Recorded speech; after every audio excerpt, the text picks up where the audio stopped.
I spend way too much time thinking about why couples who love each other end up having the same argument about money at 10 p.m. on a Tuesday for the fourth month in a row. If you've tried to work out a fair way to split bills with your partner and it keeps quietly breaking down, make sure to hit the subscribe button and give this video a thumbs up if it helps you out. Here's the thing. Every article about couples and money starts in the same place. Joint account or separate? 50-50 or proportional? Yours, mine, ours. And every couple who's actually thought about money knows those articles are missing the point.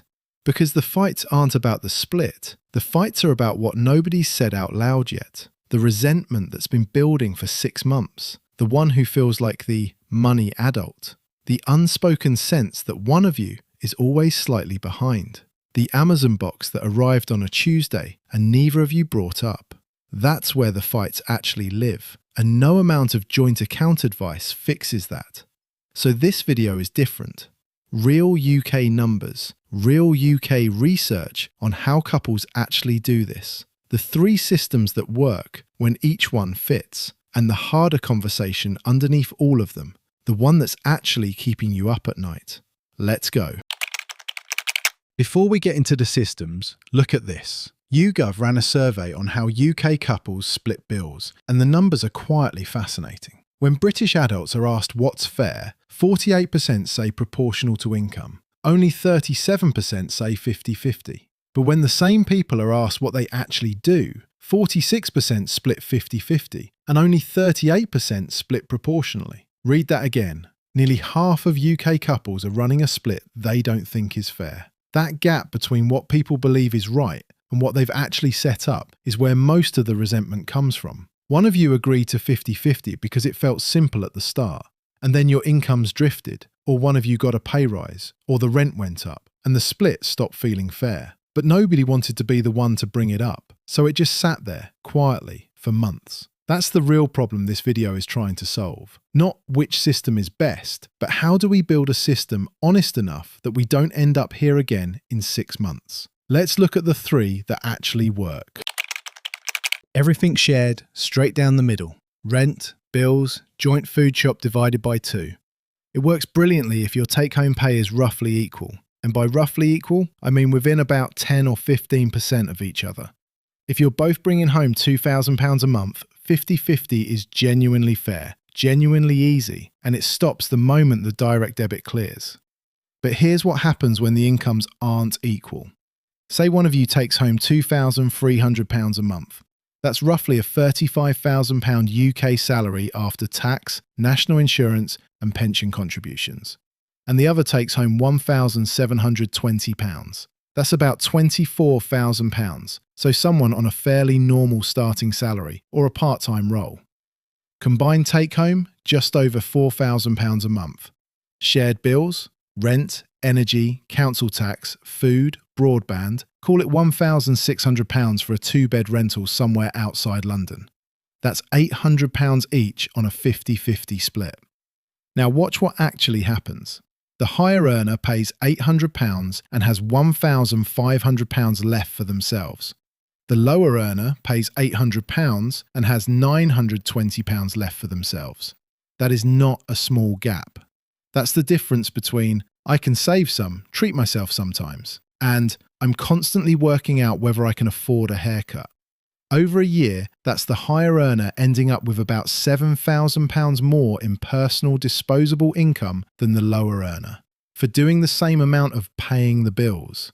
50-50 sounds equal, but when incomes are different, it doesn't produce equal outcomes. It produces one partner living relatively comfortably and one partner quietly counting, which is where System 2 comes in. You split bills based on the share of the household income each of you earns. Same couple, £2,300 and £1,720 take home. Combined, £4,020. The higher earner is 57% of the household income. The lower earner is 43%. So on that same £1,600 in shared bills, the higher earner pays £912. The lower earner pays £688. Now watch what's left. The higher earner has £2,300 minus £912. That's £1,388 for themselves. The lower earner has £1,720 minus £688. That's £1,032 for themselves. The gap is still there.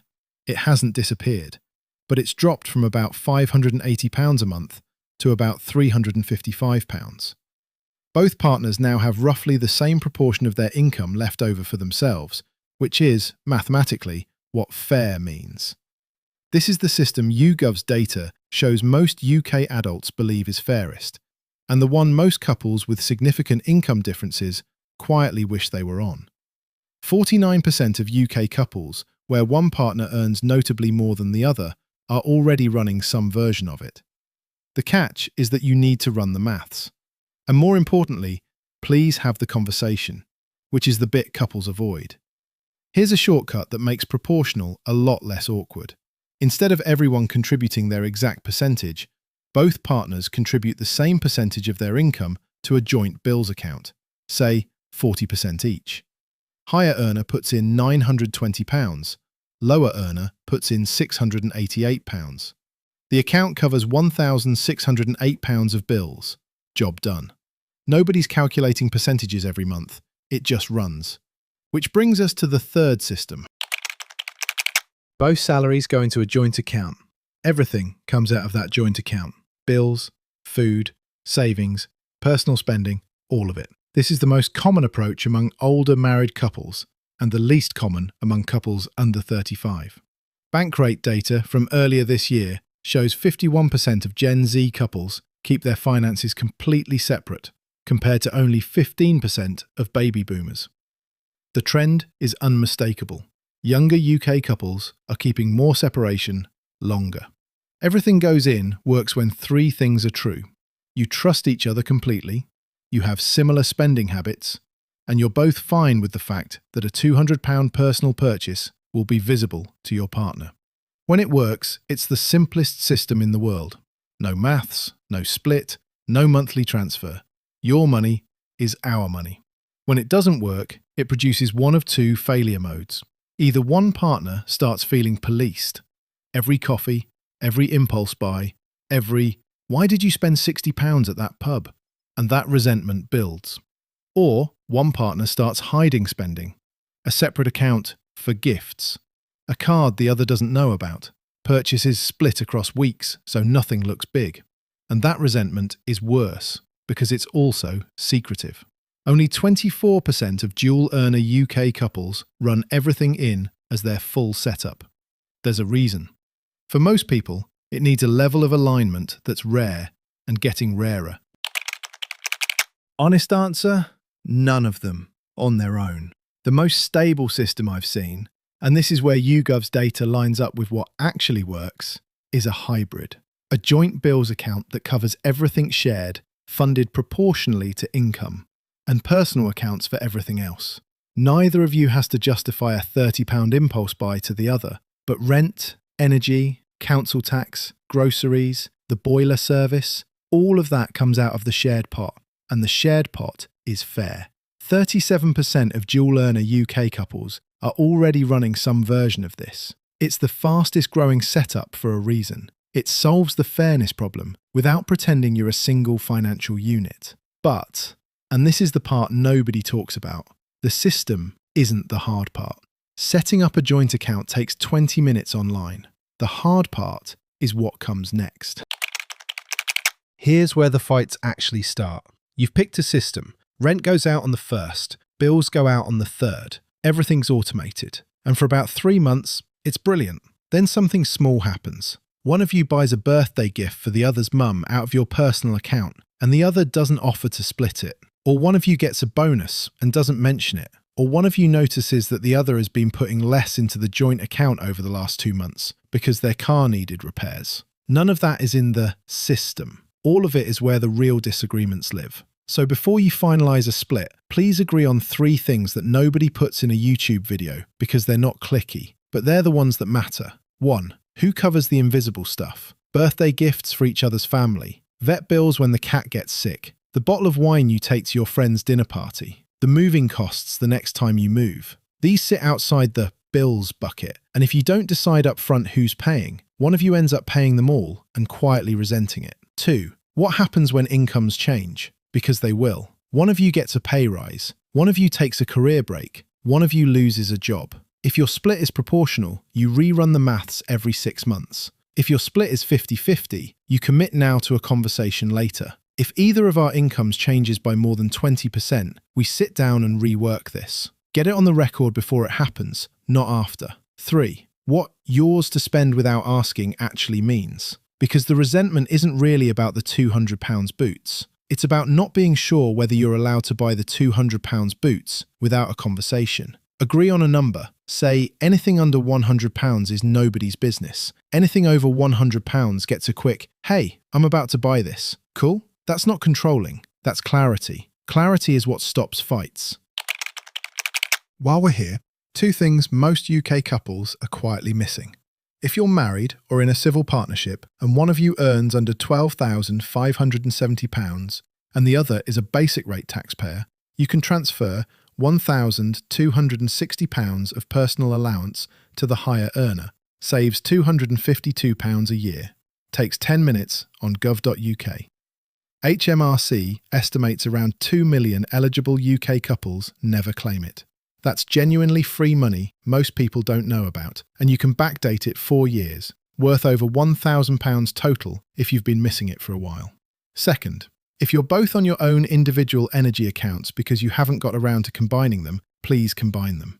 Being on the joint household as a couple usually shaves 5 to 10% off the combined bill through standing charges alone. 10 minutes on the phone. Real money.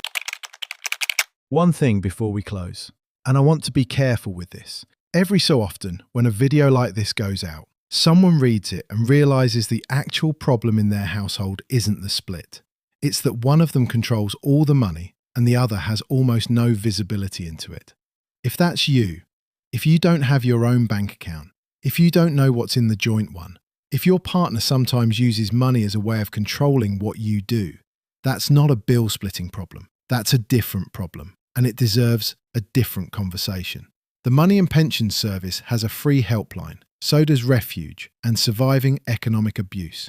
You don't have to figure it out alone, and you don't have to know what to say before you call. For everyone else, here's the reframe. The goal isn't the perfect split. The goal is a system fair enough that neither of you resents the other one on a bad month. The bad month is the test.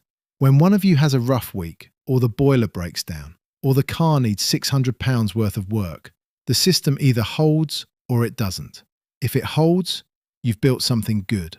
If it cracks, that's the signal to have the conversation. Not next month, not when things calm down, but this Sunday, with a cup of tea before it becomes another quiet 6 months.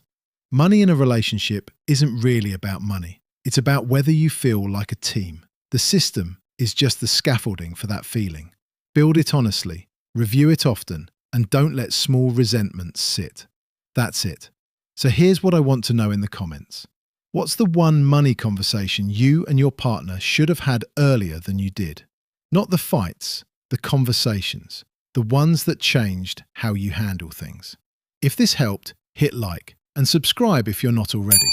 Proper Pence puts out UK-focused personal finance videos every week. See you in the next one.